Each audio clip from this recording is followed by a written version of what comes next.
Journalist MNR Telugu electronic మీడియాలో 2 దశాబ్దాల పాటు ప్రధాన న్యూస్ ఛానళ్లైన ETV, national media Zee news, సాక్షిలో సీనియర్ జర్నలిస్ట్ గా, న్యూస్ ప్రెజెంటర్ గా పనిచేశారు.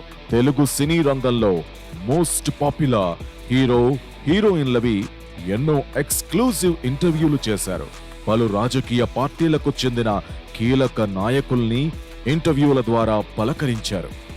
2024 కీలక ఎన్నికల్లో న్యూస్ ప్రెజెంటర్ గా విశేష పాపులారిటీ సంపాదించుకున్నారు. 2 తెలుగు రాష్ట్రాల్లో 200 నియోజకవర్గాల సర్వేని బిగ్ టీవీలో పందెంకోళ్లు పేరుతో సక్సెస్ఫుల్ గా ప్రెజెంట్ చేశారు. అందుకు గాను బెస్ట్ పొలిటికల్ న్యూస్ ప్రెజెంటర్ అవార్డులను అందుకున్నారు.